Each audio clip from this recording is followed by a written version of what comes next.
What if I told you there's a whole hidden world behind the everyday hustle of modern society? You know, beyond the elections, the stock markets, and the daily headlines, there's this secretive group, a sort of elite club of thinkers working quietly in the shadows for centuries. Yep, I'm talking about the Illuminati.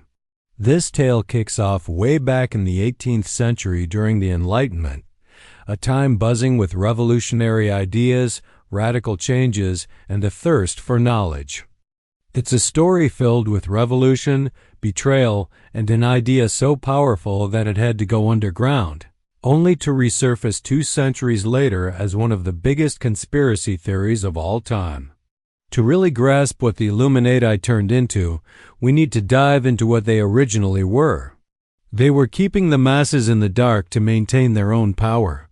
He wanted to create a society of the brightest and most influential minds who would work together in secret to achieve this goal. Think of it as a counter-Jesuit movement.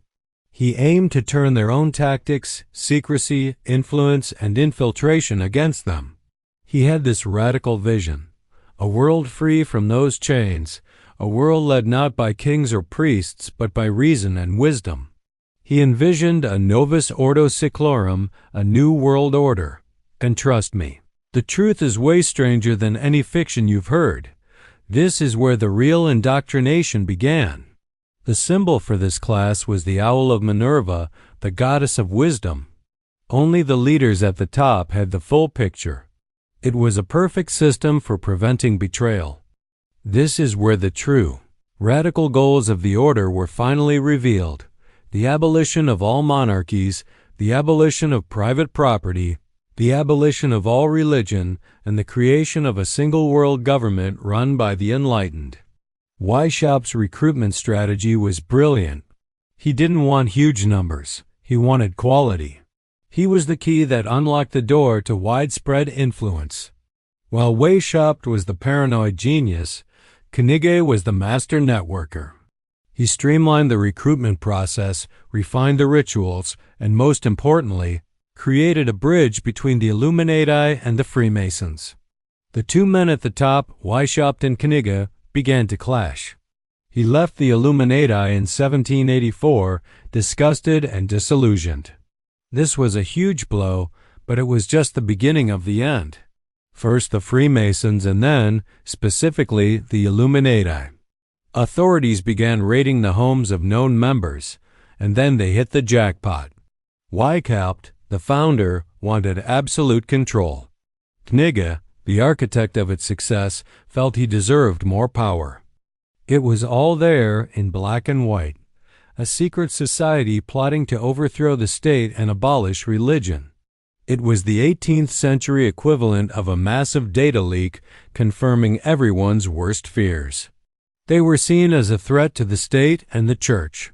Weishaupt himself was stripped of his position at the university and banished from Bavaria. The Illuminati might have been gone, but the idea of the Illuminati was just getting started. He spent the rest of his life in exile, writing defenses of his defunct order. First up was John Robison, a respected Scottish physicist. In 1797, he published a book called Proofs of a Conspiracy. Robison argued that the Illuminati hadn't been destroyed. Instead, they had simply gone deeper underground, secretly orchestrating the bloody chaos of the French Revolution. He painted them as the masterminds behind Europe's turmoil. Rumors started swirling about a group even more secretive and radical than the Freemasons, and was growing uncomfortable with Weishaupt's increasingly anti-religious and atheistic leanings. Their arguments, conducted through secret letters, became more and more bitter. There, they found the motherlode, the order's internal papers, membership lists, secret rituals, and Weishaupt's private letters detailing his most radical plans. They uncovered plans for creating a female branch of the Illuminati to influence high society men, and even defenses of atheism and suicide. He targeted the best and brightest: wealthy nobles, influential politicians, respected doctors, lawyers, and literary figures. By the early 1780s, The order had exploded in size, boasting somewhere between 650 and 2,500 members across Europe. They had judges, professors, dukes, and even famous writers like Goethe in their ranks. For a brief, shining moment, it seemed like Weishaupt's impossible dream was within reach. He even managed to snag a guy who would become his greatest asset and ultimately his rival, Baron von Knigge. If one member got caught, they could only expose a handful of others. Minervals met in small groups to discuss philosophy and debate society's flaws. They were given secret code names, often inspired by classical antiquity. Weishaupt himself went by Spartacus. They even used a secret calendar and a cipher to keep their communications hidden. They're the ones pulling the strings of power and steering humanity toward a secret destiny. At the bottom were the novices. When a new member joined, they were kept in the dark about most things. Their main job? Read, question, and report on the world around them. Their recruiter, or sponsor, would keep a close eye on them, testing their loyalty and their capacity for radical thought. The Masons were all about Enlightenment ideals like brotherhood and reason.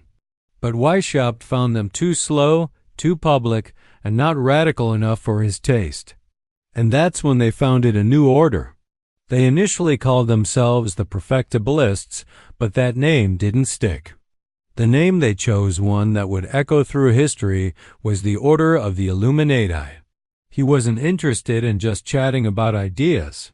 He wanted to change the world. Their mission was simple yet audacious: infiltrate the corridors of power, place their members in the highest positions of government, education, and science, and from within, gently guide society toward a new dawn of reason, liberty, and equality. They weren't planning a violent overthrow, at least not at first. This was a long game, a revolution of the mind. Intrigued?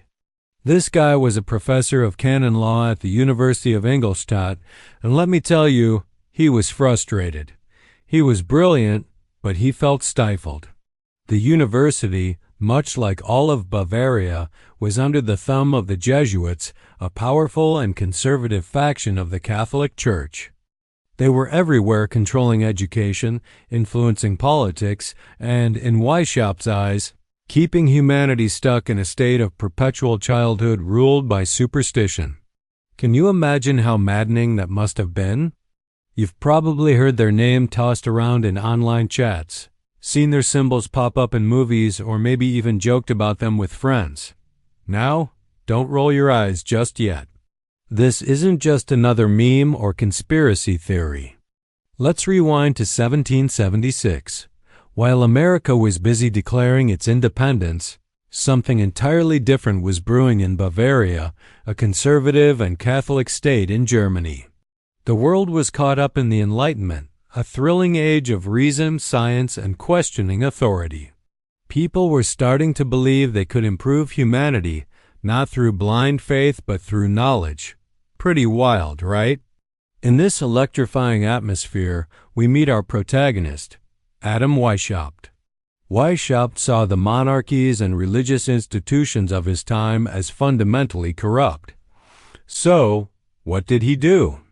At first, he tried to join the Freemasons, another secret society that was all the rage at the time.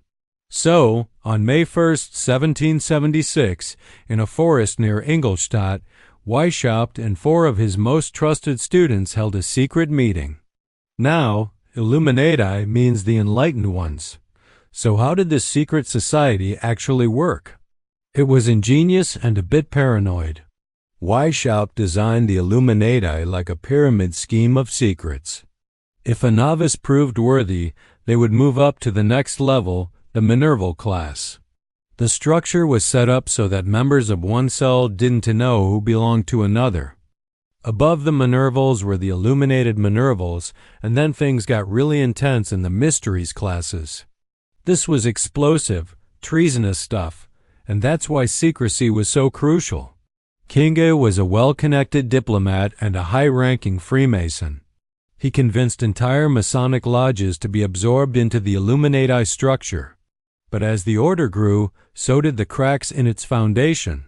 Knigge eventually wrote, "I declare that I will have nothing more to do with the order. It is all run by a Jesuitical tyrant." The real threat came from the outside. The Bavarian government, led by Duke Karl Theodor, was deeply suspicious of all secret societies. In 1785, the Duke issued a general edict banning all secret societies. They raided the home of a high-ranking member named Xavier von Zwock. The government published these documents, and the scandal was immense. A wave of arrests and purges followed. Members were fired from their government jobs. By 1787, just over a decade after it was born, the historical Bavarian Illuminati was, for all intents and purposes, dead and buried. Or was it? This is where the story takes a sharp turn from history into legend. Two men, working independently, took the memory of Weishaupt's failed order and transformed it into a global super conspiracy. At the same time,